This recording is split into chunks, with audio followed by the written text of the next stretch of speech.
head into the papers now, see what the headlines are. I have with me in the studio chartered accountant and public affairs analyst Sheson Kwade, as well as Yinka Kenny, broadcast journalist and TV host. Yeah, but I'm hosting her right now. Morning. Well, nice to see you. Thank God it's Friday, yeah. But it's a cautious one because everyone... activities has been banned, no clubbing. That's the thing. Nothing. That's the thing. That's the thing. Well, we'll do it in but safety, not talking about clubbing. In all this, we are talking about this. That is where his interest is. All right, let's begin with Daily Trust now. Daily Trust says as COVID-19 hits, or COVID-19 cases hit 12 in Nigeria, no testing center in 4 geopolitical zones. Federal government states shut schools, and Buhari's daughter in self-isolation after UK trip. Senate suspends public hearings, and 34 African countries affected. Right? You find all that on the front page of the Daily Trust. From there, let's go to Daily Times, and it's on coronavirus. Federal government orders closure of tertiary institutions, unity schools, as Senate orders partial closure of National Assembly. Lawan tells returnee senators to go for testing. Okay.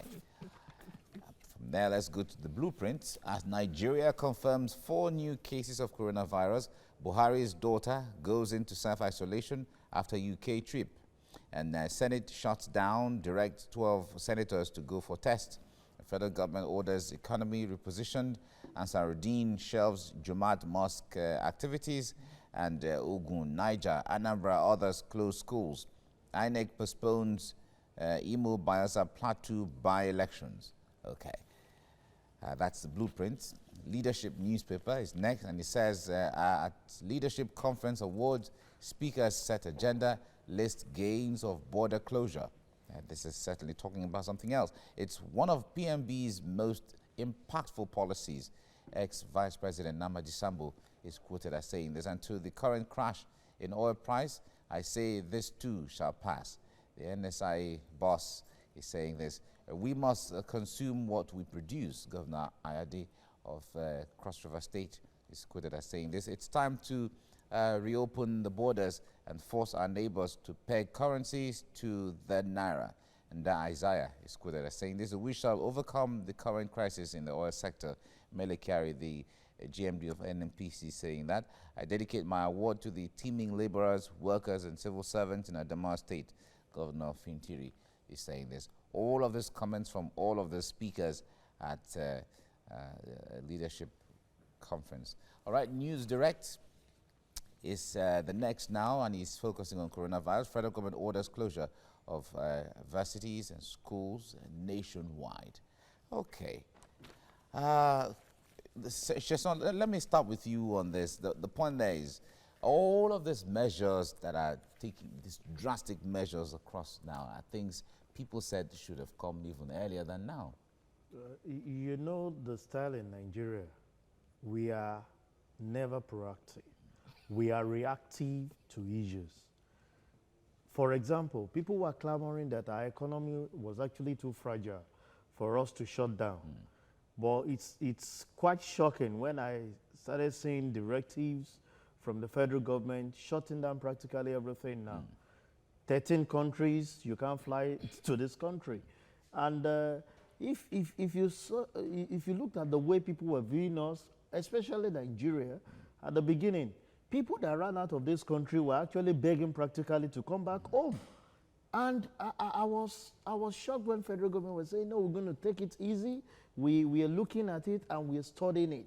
Until we started having influx of people that intentionally had to run back home, possibly because they felt, if I even contact this thing, coming to Nigeria with the weather, I'm going to, because you know the first case was like, it's been under control, and they were able to curtail it. Like, there is a medicine in Nigeria, you don't even need to go to anywhere. Just stay in the Nigerian environment, you'll be cured. Yeah, that was the insinuation. But that was why we expected federal government to have taken drastic action to stop those people. As we speak, it's becoming a problem that it's difficult to manage. From the last result, Lagos State is saying they are tracing about 1,300 people. Look at the man that went to Ekiti.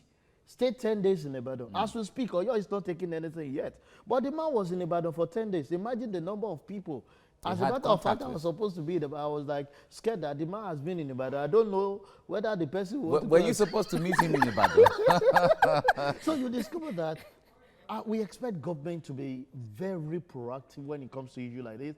More so when you see the Western world taking drastic decisions on issues like this. But our lackadaisical approach to things, it's under control, we're managing it. And as we speak, only God will save everybody. Now, everybody is a born-again brother or sister. You need to pray very well because that's the solution. Exactly. Well, we are a praying nation, so everyone certainly does all the prayer. And our prayers are helping us, you know. Well, it's okay. It's all right. We can't say no, but wisdom is always profitable to direct one way or the other. Yinka Kenny, the point there is, beyond the issue of closure of schools, closure of clubs, closure of pubs, and anywhere that people...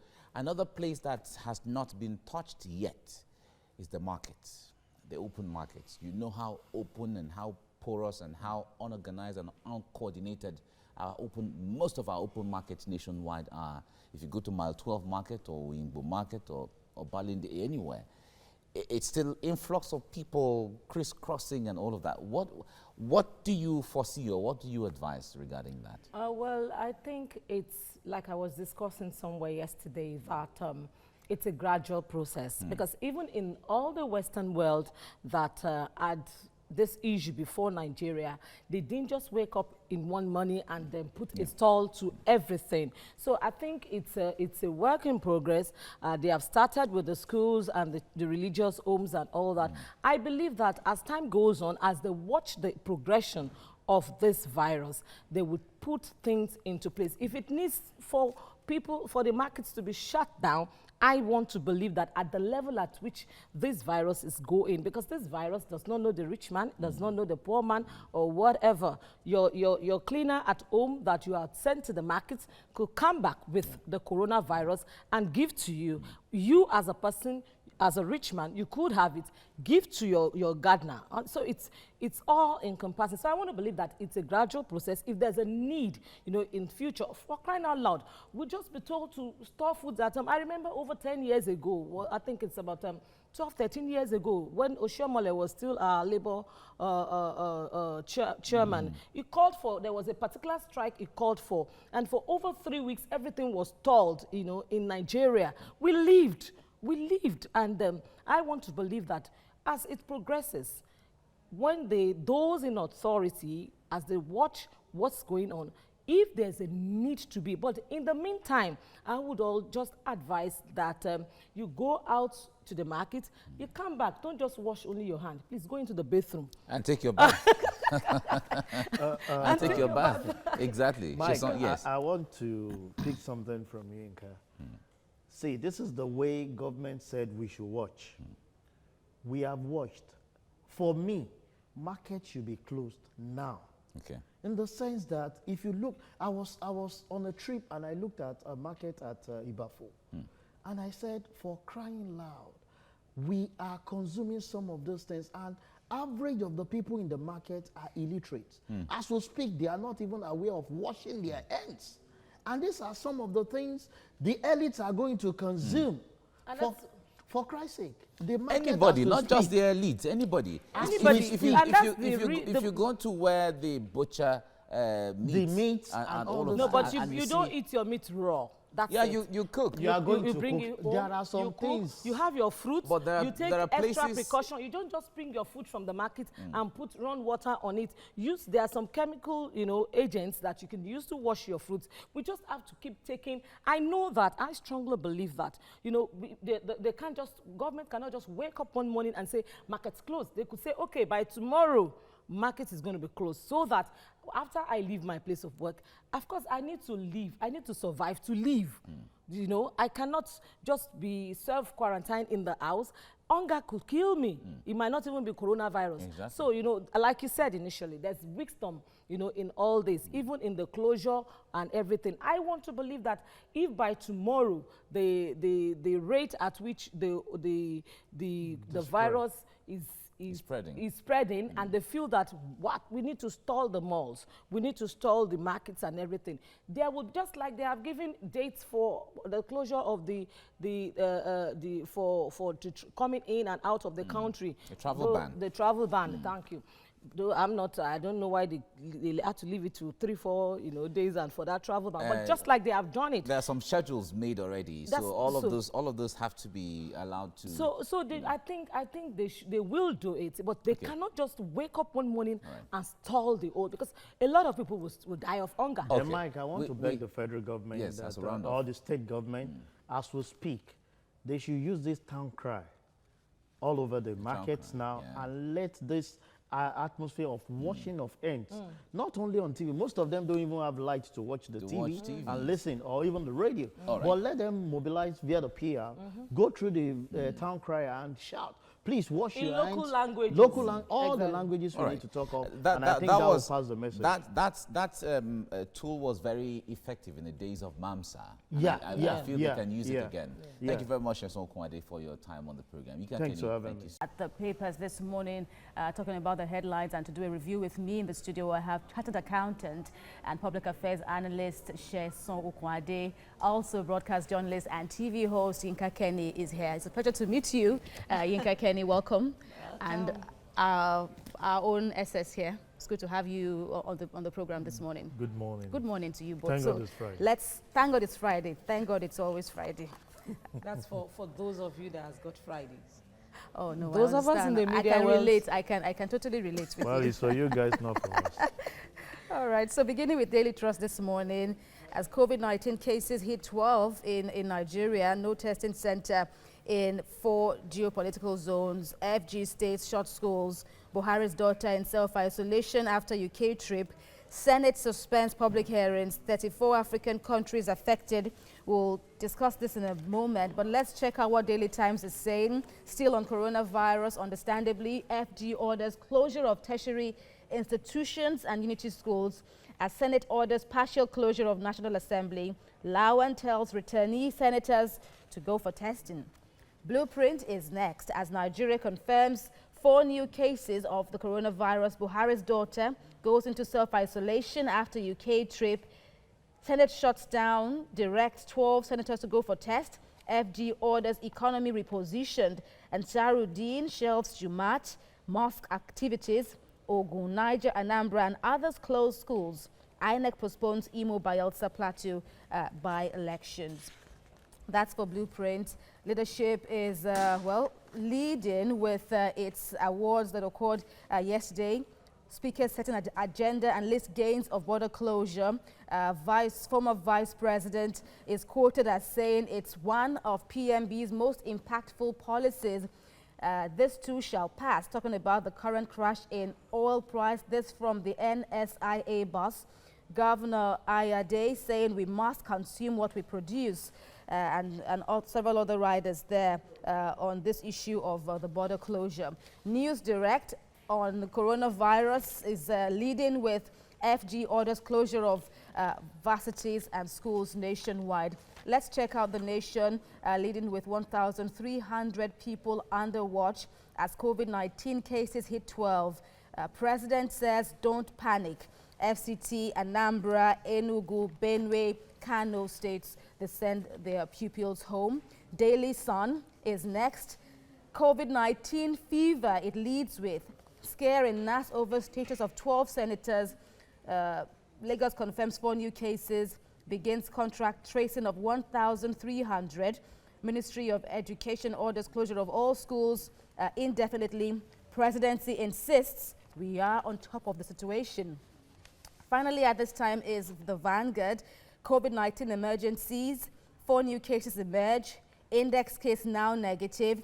Committee sets up to review $57 oil benchmark, falling oil prices and others. PFN, RCCG, NSCIA and Saruddin comply with order on gatherings.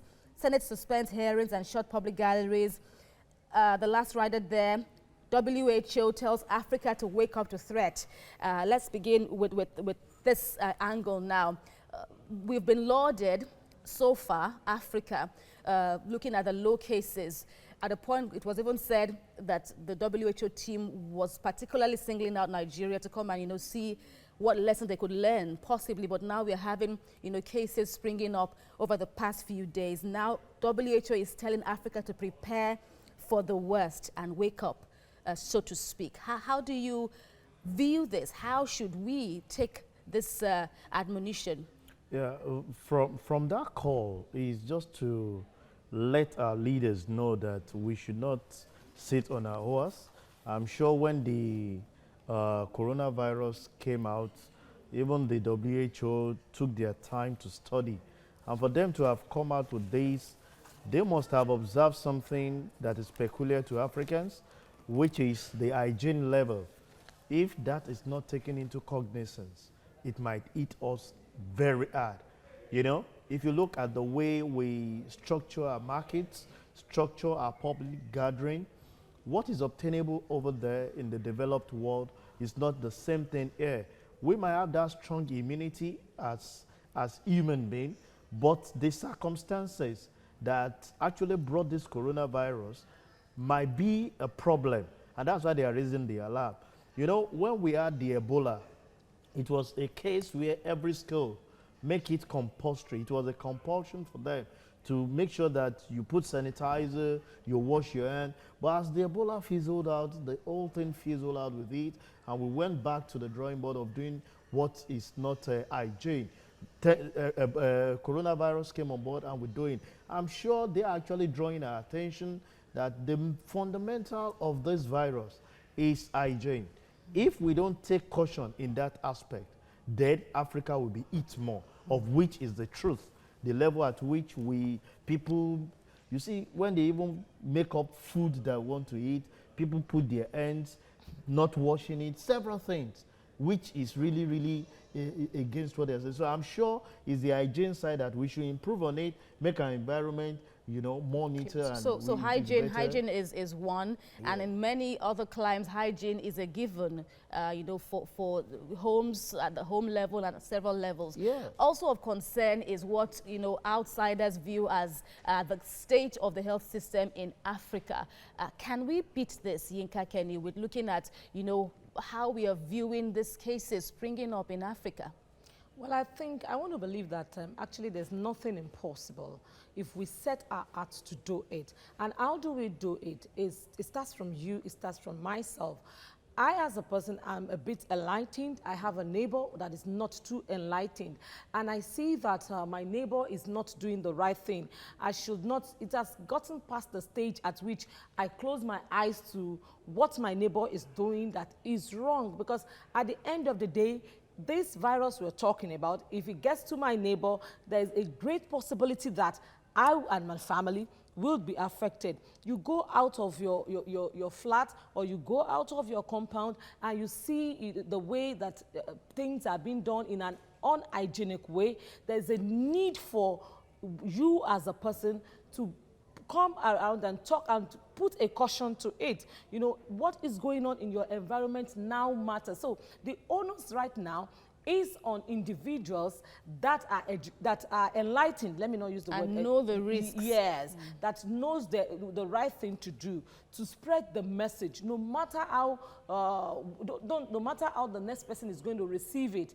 Just take it up to yourself. Let there be a one-on-one, education of what is going around in our environment. I want to believe that if we consciously, if we deliberately, decide to do it, we are a nation, we're a set of people that when we set our heart to do it, the time of Ebola, it came to the world as a shock, but we did it. And we fought it, we won. Exactly, and we were even of assistance to other countries that were struggling with it. So I believe that we're a set of people that when we set our heart to do it, we will do it and we will get it. So testing centers. That concern has, sprung up. It doesn't appear that we are on all fours with this one. If you look at the China case now, we saw hospitals that were built, within 10 days, just for this purpose. But do we have that if an entire northern zone or the entire northern area cannot even boast of one other than the one in Abuja.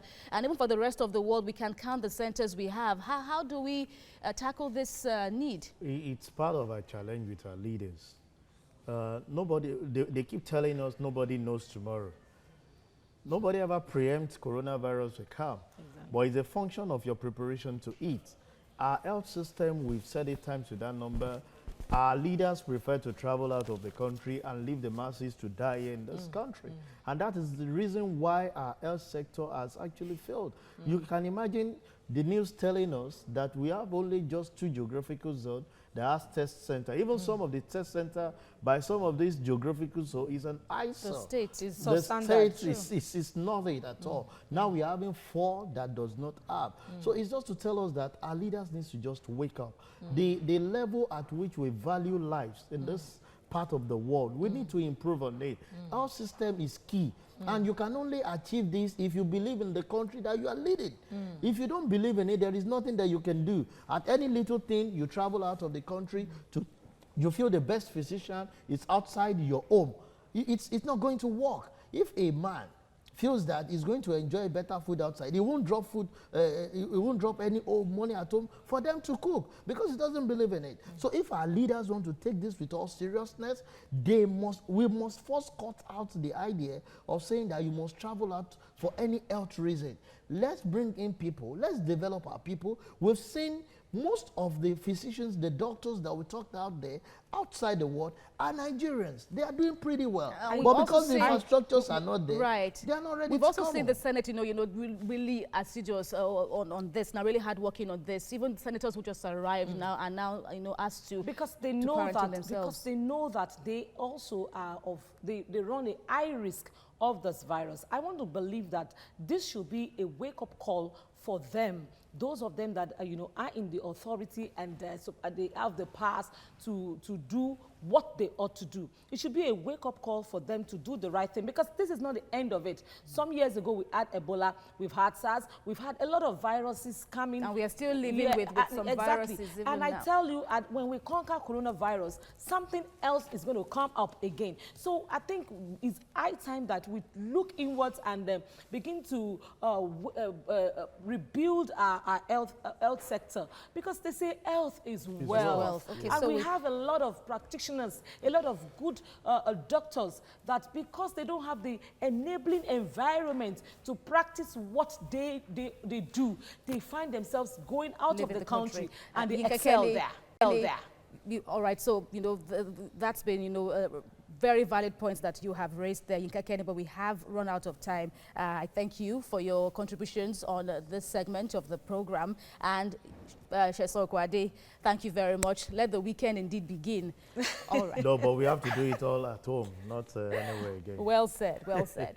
The headlines are, I have with me in the studio Sheson Okwade as well as Yinka Kenny, a broadcast journalist and TV host. Yeah, I'm going to give you TVC host now. Okay, maybe you're ready to give me a job. Thank you very much for joining us. Thanks there. for having me. Right. Let's begin with the Daily Trust. Daily Trust says as COVID-19 cases hit 12 in Nigeria, no testing center in 4 geopolitical zones. Federal government states shut schools and Buhari's daughter in self-isolation after UK trip. Senate suspends public hearings and 34 African countries affected. Right. This is Daily Trust. And there, from there, Daily Times is next, is on coronavirus. As federal government orders closure of tertiary institutions, Unity schools.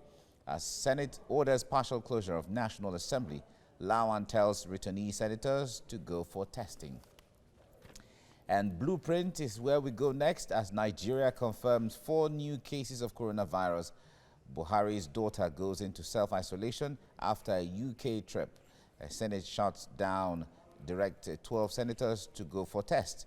Federal government orders economy repositioned. Ansarudeen shelves Jumat and mosque activities. Ogun, Niger, Anambra, others close schools.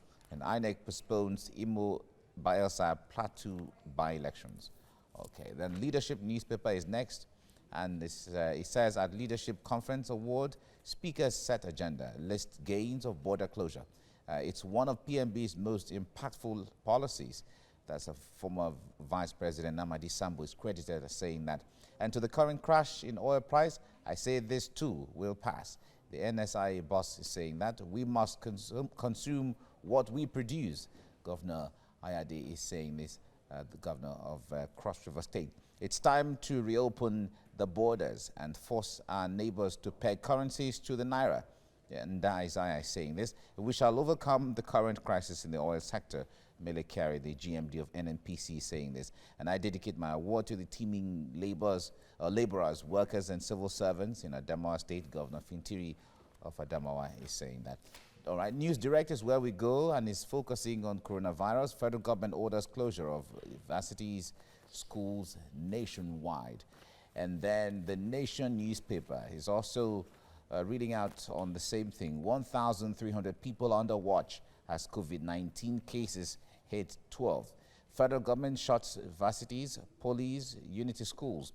And Buhari's daughter in self-isolation. The president, don't panic. That's the president saying that. That's on the Nation newspaper.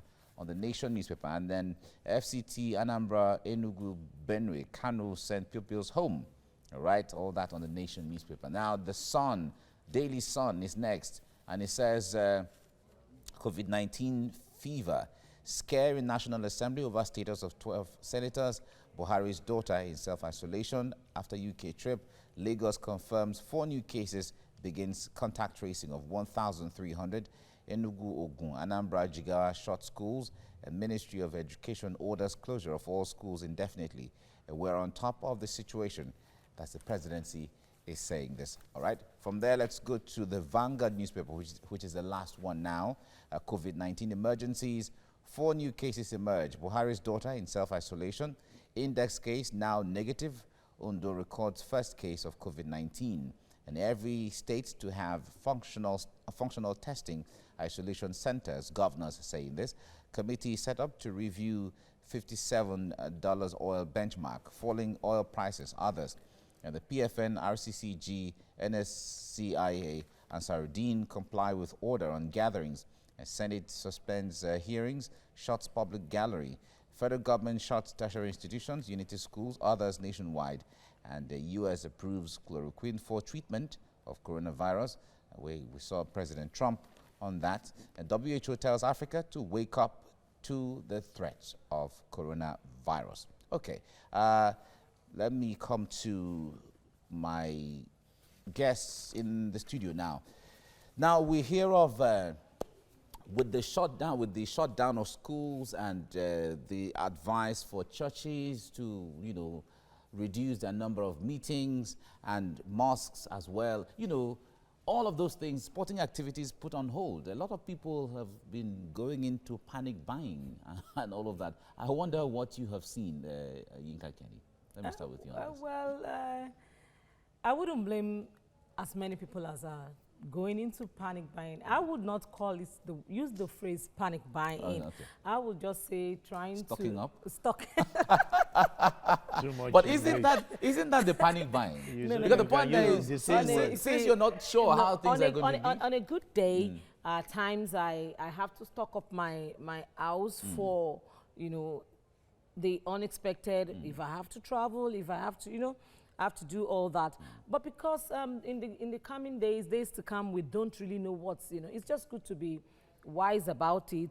But I'm not saying that people should begin to, go stock as if the world is coming to an end. Because like I said in the segment before now, that if at the end of the day, there will be a need for the markets and the malls to be closed, then we have to survive. And that's the essence of having to stock things in the house, because if we are running from being killed by coronavirus, we should not be killed by hunger. We have to survive to even combat, this virus we are talking about. So I feel that, as much as the world is not coming to an end, but there's a little bit of wisdom in trying to save for the rainy days, because of course the rainy days. So if we're thinking of the rainy day and you went to the mall to stock up, I also went to the mall to stock up, and then we meet Chesson also trying to stock up, and everybody's stocking up, and everybody's stocking up. Isn't that the panic buying? No. Yeah, you see, Yinka, if you look at the dates, I'm sure today is like 19th. An average salary earner hardly had money. Okay.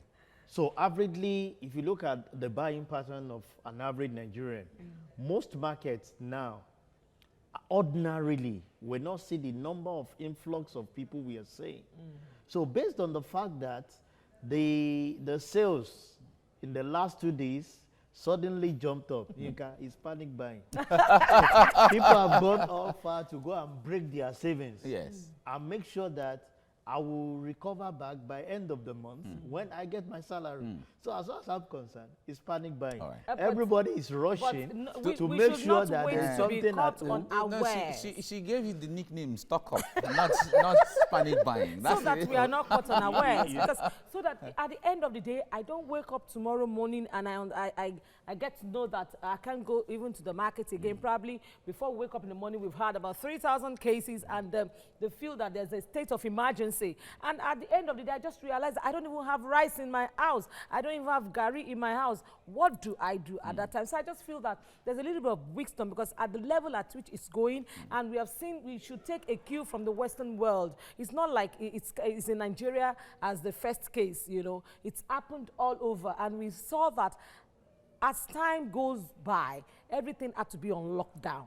So if we took our luck too far, unfortunately, in Nigeria, we could have, you know, done better than this if we had been proactive. But then, unfortunately, that is our reality now. So it might just get to that level. So it's just wisdom to do that. Wisdom to stock up. Don't panic buy. Just stock up only. Stock up There, and don't panic just buy. stock up. Don't panic buy. Thank you very much, Yinka Kenny, for coming on the program. My pleasure all the Thank you. time. Thank you very much. It's a pleasure. Thank you. Right.